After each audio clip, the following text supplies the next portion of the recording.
Ok, da. Da det søndagen igjen, og godt faen meg det. I dag skal vi lage noe jeg har prøvd å si navnet på mange ganger.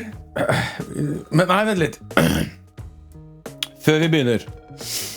Nå mangler jeg 130 subs på YouTube på å nå 5000, som vi har satt til å være grensa for når vi skal gjøre en livesending.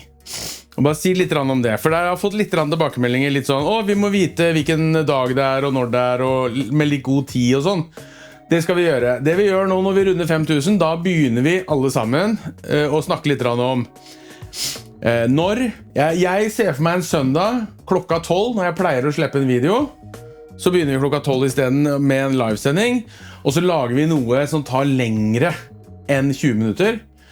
Se for meg en eller annen gryterett, eller hva annet har vi å velge da? Vi har gryterett, vi kunne hatt en eller annen suppe som koker lenge, lapskaus. Det akkurat det vi skal diskutere da, så det det bare å svare på under, eller skrive under, kommentere hva jeg kan lage på livesendinga som kommer da. Og så finner vi en søndag fram i tid når vi har rundet de 5000 subs, som vi kommer til å gjøre noe veldig fort. Utifra det regnestykket jeg hadde når jeg sa det første gangen, så ble ikke det her før i august-september, så jeg kjenner jo nervene ta meg med en gang, men det gjør ikke noe. Men, samme det, i dag skal vi lage en Tom Kha Gai. Og det en thailandsk kyllingsuppe, tror jeg. Og her må dere bare arrestere meg hvis jeg gjør noe som ikke riktig eller noe som feil. Dette kan jeg ikke. Så dette bare en... Jeg prøver, jeg har funnet noen oppskrifter, jeg har kikket litt rundt, sett hva jeg finner, se hva jeg kommer frem til. Og jeg har trua. Det en smak jeg aldri har smakt før, det jeg ganske sikker på. For jeg måtte på Asiahallen i Sandefjord for å finne en del av ingrediensene. Så det vi skal ha. Vi skal ha en ting jeg aldri har hørt om før. Så vi skal ha den her. Det en galanga, jeg vet ikke hvordan det blir sagt, men den kan minne om ingefær. Ikke vanlig å spise den, men de bruker den til også å koke i krafta i starten. Lukter ikke veldig mye av den.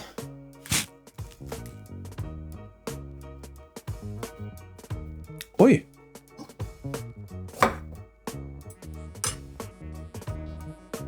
Det var ingefærete, det må jeg være helt ærlig. Det sto i den oppskriften jeg fant.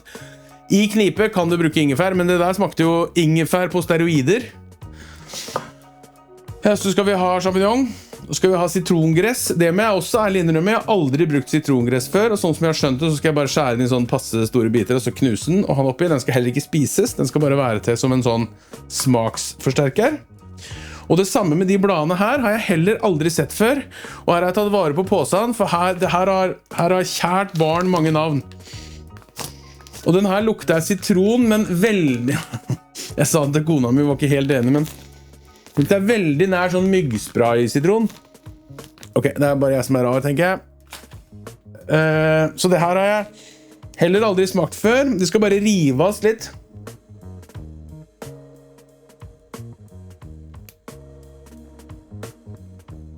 Og det smaker akkurat sånn som jeg kan se for meg at myggsprayen lukter.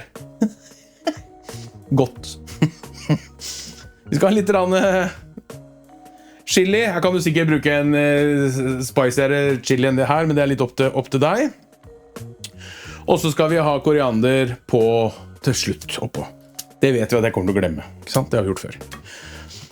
Så det også kyllingen. En helt vanlig kylling. I oppskriften står det 300, jeg har 400 og et eller annet, husker ikke? 400 et eller annet, så det blir litt mer kylling i min enn eventuelt i din. De var litt sånn plukket ut der, så jeg fant ikke det jeg ville ha, for det skulle vært kyllinglår. Liksom prefer da. Yes, og den skal bare kokes, den skal ikke stekes, så alt skal oppi en sånn en, og gratulerer med dagen. Jeg har oppskriften ved siden av meg fordi jeg usikker på hvordan alltingen henger sammen. Men det jeg har lest meg frem til så langt at det går i 3 ledd. Så vi lager først, og vi skal ha kokosmelk og kyllingkraft og fiskesaus. Det har jeg aldri smakt før, det kan vi også smake på egentlig. Skal vi se.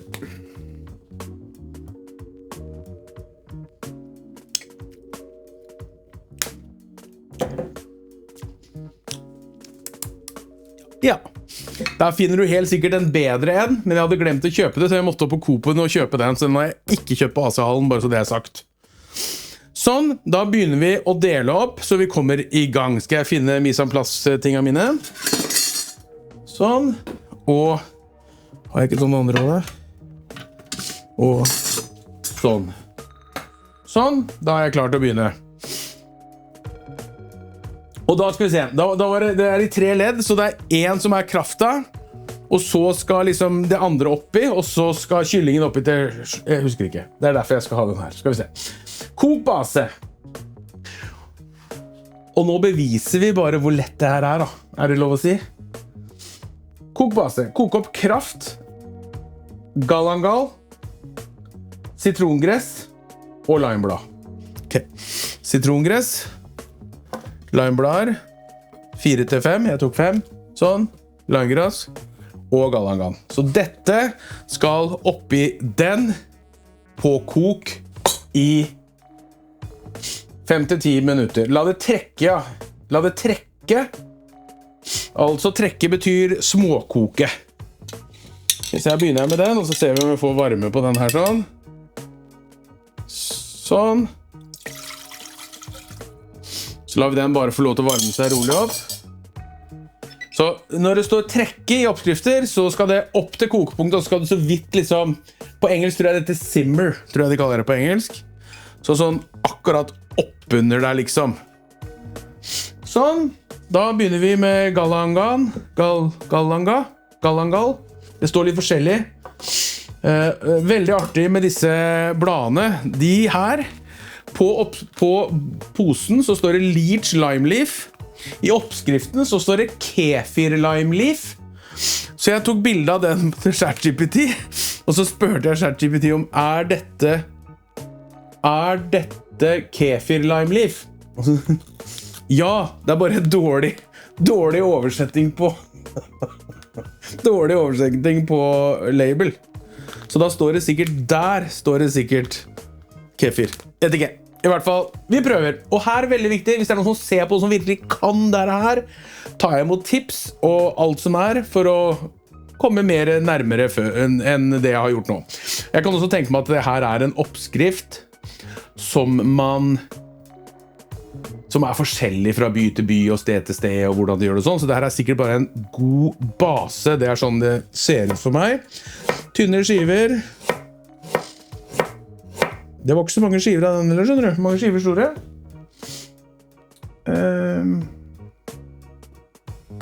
Står det 3-5. Da vil jeg ha noen ordentlige skiver av 1, 2, 3, 4, 5. Og det er kyllingkraft jeg bruker. Der bruker jeg bare en fond. Jeg fikk med en fra Asiamat, eller fra Asiahallen, men det var ikke helt det jeg lette etter, tror jeg. Så nå skal vi ha de bladene. De skulle bare rive litt fra hverandre, for de her skal ikke spises de heller. Så der kan jeg sikkert se for meg at det kan liksom, sånn inn i det franske kjøkkenet, så vil det her være tilsvarende en bay leaves. Hva heter det på norsk da?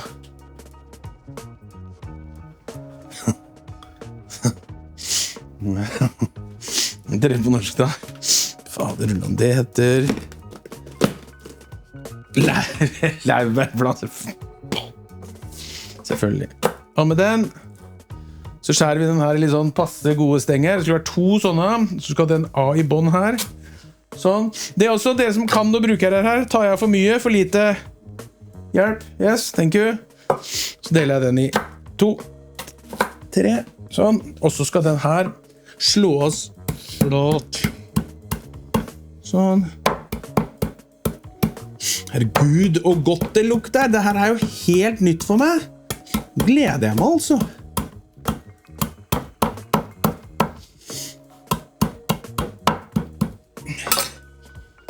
Å, herregud. Tenk så mye vi går glipp av da, når vi sitter her oppe med når vi sitter her med lapskausen vår, liksom. Ikke det at det noe gærent med lapskausen, altså. Tar denne. Og så sto det 5-10 minutter, da synes jeg da våger vi oss. Jeg setter den på 5 minutter, jeg. Nei, 10 mener jeg. Og så ser vi hvor langt vi har kommet da, med alt det andre. Og så var neste steppet, det da tilsett kokosmelk, senk varmen. Ok, tilsett kokosmelk, senk varmen, ha i kokosmelk. Ikke la det fosskoke etter dette. Ok, nå må du bestemme deg da, men det greit. Og så skal kyllingen oppi med en gang, og så skal de 5-7 minutter, og så skal stoppe chili, og så skal det et par minutter til, og så skal vi smake til med limejuice, sukker og fiskesaus. Guri malla! Og så har jeg sjekket også litt rundt hvordan skjærer vi den her. Jeg kranglet litt med AI og litt sånn også, for å få den til å sjekke litt rundt for meg. Og da ikke skjær i skiver, skjær i store chunky biter, liksom. Så den sa, skjær soppen i 1 eller 2 eller 4. Men jeg tenker, den litt voldsom. Så jeg skjærer den i båter, så at det blir litt motstand. Det skal være 150 gram, cirka.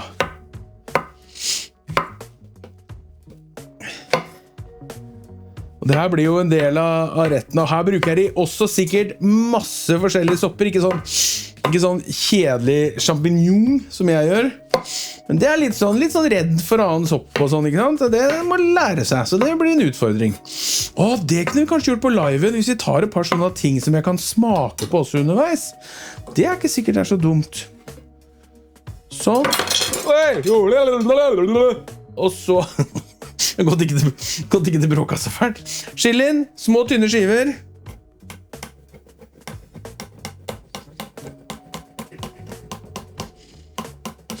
Bare for å si det om den kniven jeg bruker nå da, nå vi litt sånn på retroen. Den kniven fikk jeg av en som kikket på kanalen veldig tidlig. Jeg husker ikke...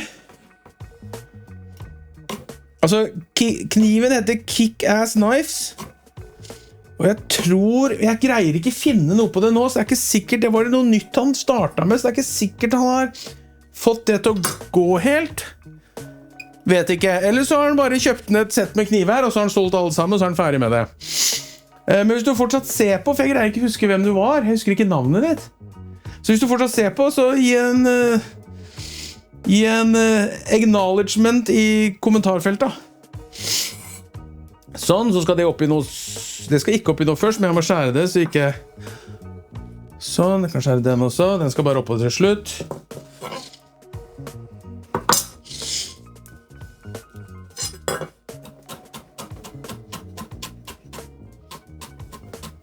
Sånn. Så der. Da var det nesten jeg skjærte meg, bare så dere vet det. Der kjente jeg kniven glatt mot huden. Sånn. Koriander lukter jo også helt nydelig. Det vet jeg en sånn greie som enten så liker du det, eller så liker du det ikke. Og hvis du ikke har den genefeilen som vi har, vi som liker den, så smaker den ofte litt såpe. Det jo ikke noe godt i maten. Så det kan dere bare droppe. Det skal på toppen til slutt. Nå trenger vi limen, bare sånn at vi har noe å presse over etterpå. Eller ta et par stykker ut av de, så jeg har litt å presse på. Så kan vi ta resten i mojitoen etterpå. Sånn. Så der. Så skal vi ta kyllingen. Tar vi på seg på hansker. Nå har den begynt å koke. Den helt perfekt kokt på den nå. Litt ned der. Lukt på det. Det en lukt jeg aldri har luktet før. Og det spennende. Og da det sikkert noen som har vært i Thailand og tenker, den lukta, den har jeg kjent mange ganger. Men det fint. Og det her skal bli spennende. Altså, nå gleder jeg meg virkelig, altså. Det gøy med noe nytt. Og det som litt artig da, det at det her noe veldig nytt, som jeg aldri har vært borti før. Men det jo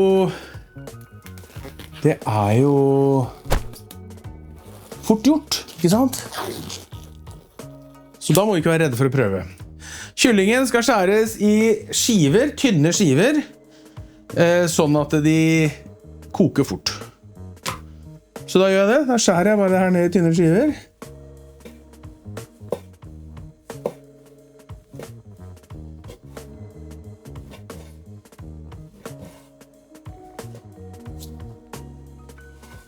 Og så det nå den som har lyst til å kommentere herregud, du kan ikke ha grønnsaker og kylling på samme fjell. Jo, når alt skal i samme kjelen og ligge i samme kjelen, så kan jeg faktisk det.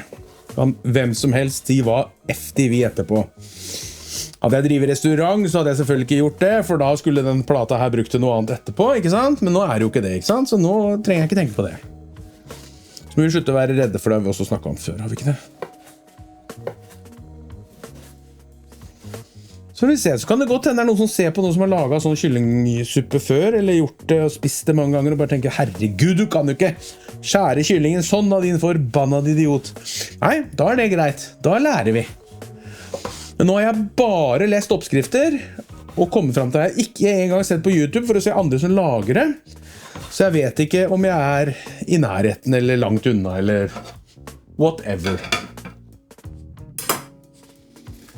Men det trenger jeg hjelp til hvis noen... Så det fint hvis du begynner sånn... Ja, den var sikkert fin, eller den var bra, men... Kanskje hvis du gjør sånn i stedet. Ikke sant? For det har... Og så går det ikke an å si sånn... Det setter jeg ikke pris på når det gjelder kommentarer. Det sånn... Jeg har sett noen andre som gjør sånn og sånn. Nei, det gidder jeg ikke høre på. Skal du kommentere på det jeg gjør? Og i hvert fall hvis det gærent. Så må du i hvert fall ha prøvd selv og vet at det en bedre løsning. Så kan jo du bare si at du har sett Tommy gjøre det, så det sånn det skal være. Ikke sikkert det riktig, vet du. Nei. Sånn. Mye jeg på det nå? 3 minutter. Vi lar den få lov å koke i 10. Skal vi se hvor mye jeg har på den der nå? Ja, det fint. Vet du hva, da stoppet jeg nå, mens de siste 2 minuttene så får jeg resatt kameraer og sånn. Og der tror jeg ikke jeg har flyttet på noen tingen, så det går ikke an å se at det var klept. Så jeg kunne latt være å ha den dumme klappinga. Tror jeg. Men ok. Nå har det stått i 10 minutter. Jeg har hatt kona mi her og lukte. Og allerede nå så i hele kjøkkenet og i hele etasjen her, så det en ny lukt som jeg ikke har kjent før. Og den god, den nydelig. Og så skal kokosmelka oppi, og så skal det få lov til å varme seg opp. Da setter jeg på litt mer, men nå, da står det spesifikt at det ikke skal fosskoke etterpå. Så nå bare satte jeg opp varmen litt, sånn at det får lov til å koke opp. Og så tar vi det derfra. Skal det bare få lov til å koke opp uten å fosskoke. Jeg kan tenke meg hvis kokosmelka fosskoker, så kan det hende den splitter seg. Kanskje, vet ikke. Det sto også at noen siler nå ut disse urtene, mens tradisjonelt sett så gjøres ikke det, men de spises ikke. Det sånn jeg har forstått det. Og her også, innspill. Ja, veldig gjerne. Sånn. Og så skal kyllingen oppi der. Da tar vi en sånn til. Slipper jeg å vaske meg på hendene etterpå.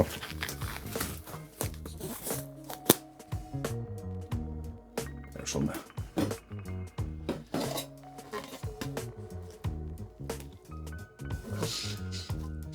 Sånn.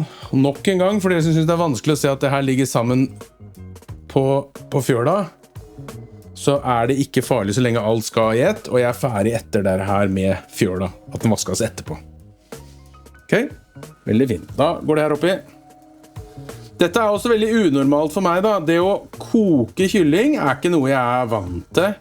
eneste for meg, og liksom her i Norge, liksom, som jeg tenker på da tenker jeg på sånn, selv om den jo fransk da, men hønsefrikassé, liksom, liksom det. Nå jo det norske kjøkkenet veldig preget, i hvert fall noe moderne kjøkken, veldig preget av det franske kjøkkenet. Selv om amerikanerne og italienerne har prøvd seg, men det vi kaller for klassisk, vil jeg påstå, og her kan jeg ta feil altså. Så nok en gang, her det bare rette på meg. Jeg ser at mye av det moderne, tradisjonelle norske kjøkkenet stammer fra det franske kjøkkenet, tror jeg. Og så har vi jo selvfølgelig all den moderniseringen som nå kom sånn på 80-tallet, så fikk vi liksom pizzaen og det her inne i Norge, og så ble det taco, kom vel på 90-tallet tenker jeg, da ble det liksom sånn supertradisjonell, selv om den norske tacoen ikke en meksikansk taco. Det en taco fra Texas, som da en Tex-Mex, som blanding av meksikansk og Texas barbecue, på en måte. Fordi veldig masse meksikanere dro til Texas, de har jo borders til sammen, eller deler jo border, nå skal du høre, deler grense. Så derfor så det jo veldig masse meksikanere på sørvestsiden av Texas. Hvis ikke jeg tar feil, jeg kan selvfølgelig ta feil der også. Den bryr seg. Sånn, det her ser jævlig godt ut, det lov å si. Sånn. Nå vil jeg ikke smake på den før den har kokt ordentlig opp. Fordi jeg har rå kylling oppi der, ikke sant? Så mye skjønner vi nå. Ja, nå vi oppe og nikker hele bulkegjengen. Så skal vi ha litt fiskesaus, det skal smake som til slutt. Sukker skal til slutt. Da har jeg sukker og fiskesaus og lime. Det det som skal til slutt oppi. Når kyllingen nå gjennomkokt, da skal det oppi. Og så satser vi på at det blir bra der. Nå har det begynt å koke her. Nå begynner det å koke. Kan vi se.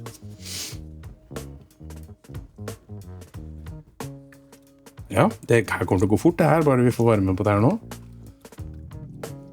Og jeg har brukt litt mer kylling enn det som står i oppskriften, men da får vi bare tenkte det blir jo bare godt. For oss så det lørdag i dag. Faktisk lørdagen før den søndagen som den her kommer ut. Den her kommer ut i morgen. Så jeg ikke på hælene jeg. Den der Alicante-turen tok på, for å si det sånn. Men så gøy at det så mange kikket på den videoen. Det synes jeg var jæklig moro. Så det var litt gøy. Det betyr at jeg kan legge ut andre ting da. Så skal jeg prøve helt seriøst. Det var bare, nå ble det litt kaos, og målet mitt var å legge ut den ikke på søndagen. Så i stedet for en rett. Jeg sier det vel i starten der også, at nå vi faen meg ta dere sammen. Men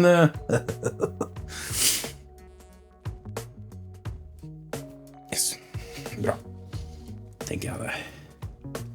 Har vi noe kokings nede her, eller har jeg slått den nå så ikke det koker, eller? Å, fy faen, det lukter godt.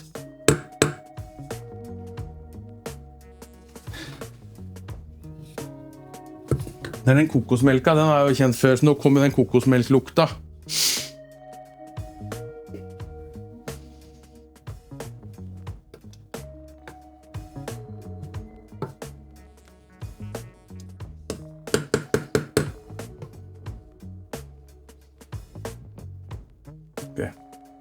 Jeg trodde det var et hår. Det var sitrongress. Sånn, demper den litt grann. 57 minutter, nå har det stått litt grann. Da kjører vi 7 minutter. Nei, var det 5 til 7 det stod? Så det 7 til 5 til 7, da setter vi den på 5 setter vi på nå, så ser vi hvordan det blir da. Yes, da regner jeg kanskje med at det blir klept her, men jeg vet ikke, se om jeg greier om jeg sier noe smart. Greit, da klepper vi sikkert der. Skal jeg få vasket den. Og for det shoutout til den her fikk jeg av Yeswood for ganske mange år siden. Jeg vet at Yeswood ikke finnes mer, men han laget masse fint altså. Shoutout! Så den brukte jeg mye før, og så slutta jeg å bruke den, jeg vet ikke hvorfor. Sånn, nå klipper vi. Hold kjeft, Tommy, nå klipper vi. Ok, der ble det sikkert et klepp. Det så morsom, Tommy. Skal vi se. Eh,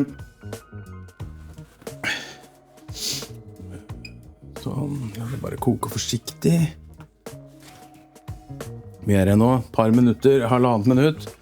Da tror jeg vi kjører resten oppi, så det får lov til å stå, for da, med en gang det er oppi da, så skal det bare bli varmt, ikke sant? Kjører vi det oppi. Sånn.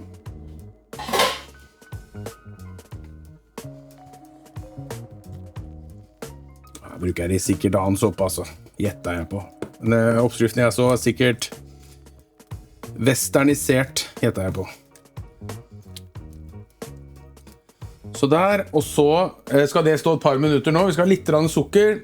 Det står litt sukker, eller det står en teskje sukker. Jeg tar bare litt grann. Sånn. Og så står det faktisk 2 til 3 spiseskjeer med fiskesaus. Det synes jeg høres veldig mye ut, for det er supersalt. Men nå har vi ikke hatt noe salt oppi her. Annet enn den lille fonden jeg har hatt. Skal vi se. Det gikk fint. Si fra når det er en spiseskje. Vi begynner.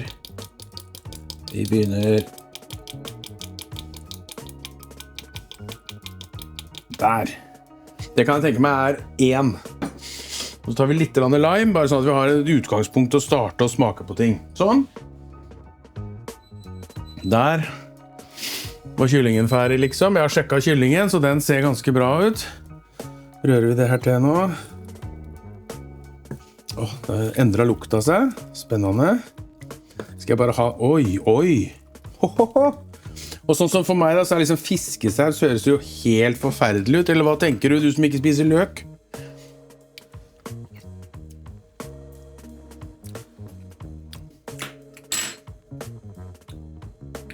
Herregud.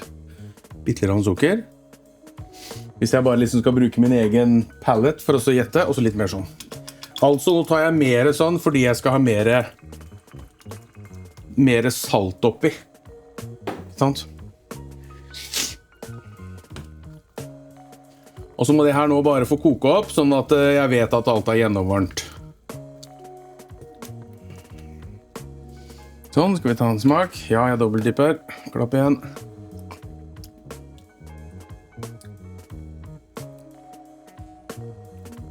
Jeg tror jeg vil ha enda litt mer sånn, ja. Det er liksom greia når du kjenner at det blir bedre når du tar i. Så tenker du, litt til, og enda bedre, og så enda litt til, ble det gærent. Så det må du være litt forsiktig med. Men det sto at det skulle ganske mye i, for du skal ha den der funky nesten fra sausen.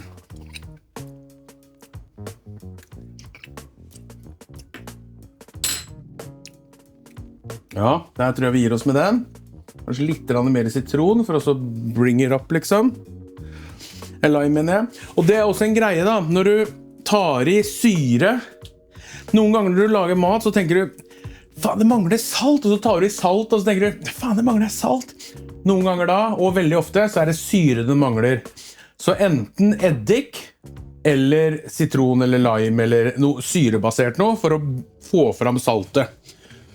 Så det har jo skjedd selvfølgelig når jeg lager mat, det er at du holder på, og så tar du i salt, og så smaker det med salt, og så tenker du det er bra, og så tar du i sitronen, og så, hæ? Det ble for salt? Hvorfor ble det det? Det var jo ikke det først. Så det er liksom en sånn greie en skal være litt forsiktig med da. Enda litt mer. Oi. Sånn.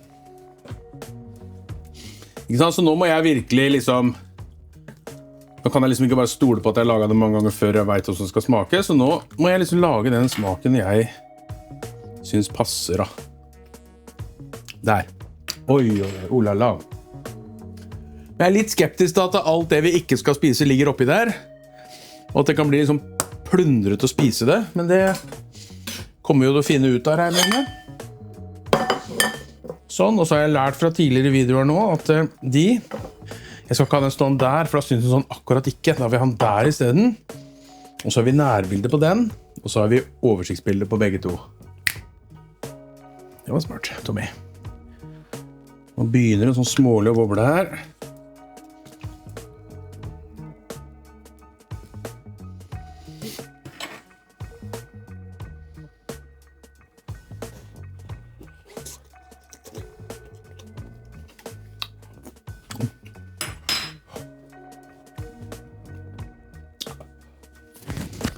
Spør om den var varm inni. Ja, fytti helvete. God damn it. Oi, olala. Så nå skal jeg bare ta og få kokt på den, så alt ferdig her nå.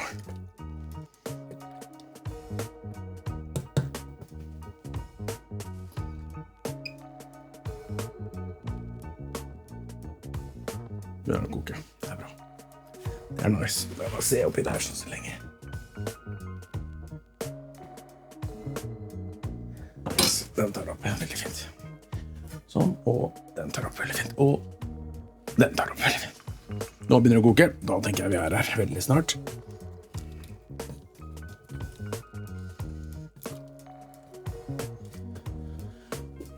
Den, flytter jeg der, så glemmer jeg ikke den. Flytter jeg den dit. Ja, den. Så glemmer jeg på der.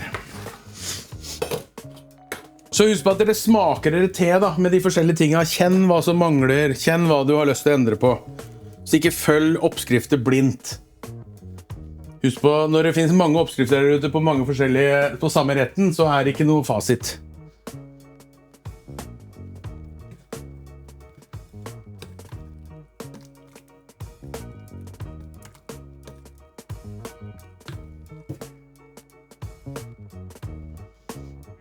Ta et litt ordentlig oppkok, bare sånn at det gjort. Ja, den god og varm. Vi tar den der. Sånn.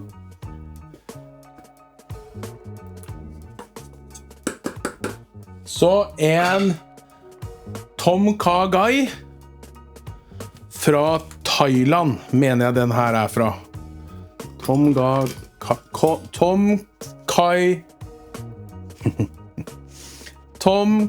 Gai. Hvorfor måtte jeg gjøre det en gang til, nå som jeg liksom hadde den inne? Sånn.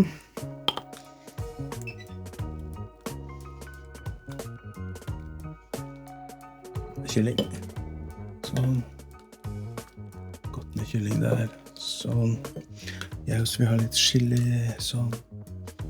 Bare ta ut den med igjen da. Sånn. Vi vet jo at vi ikke skal ha den der. Sånn.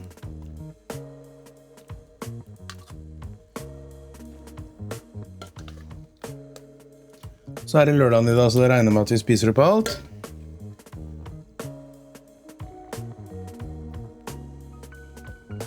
Sånn. Oi, sånn. Sånn. Sånn, det nok I hvert fall. Litt rakker ned mye mat. Så der. Så pønter vi med den. Jeg kan ta bort den der litt sånn. Kjenner at jeg kanskje knuste det sitrongrasset litt sånn eksessiv mye. Ja, det går ikke an å hete. Litt sånn på. Sånn. Litt sånn på. Åh, Gud, det lukter godt. Fy fader, det lukter godt. Sånn. Så jeg fram I skjea. Vi klare? Skal vi prøve igjen? Tom Kha Gai. Tom Kha Gai. Kom Tom Kha Gai. Tom Kha Gai.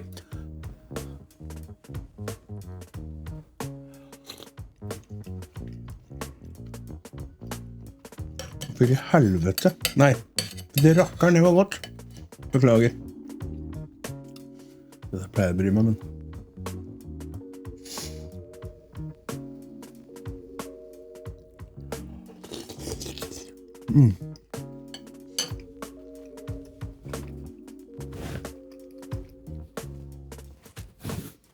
Det der helt vilt godt. Du kan si hva du vil, men det der var godt, altså. Så får vi se hva vi gjør med alt det her sitrongrasset. Kanskje vi burde tatt det ut. Kanskje det en litt sånn moderne vridning. Men det gjør ikke noe. Det kan vi sitte og kose oss med. Den var I hvert fall helt nydelig.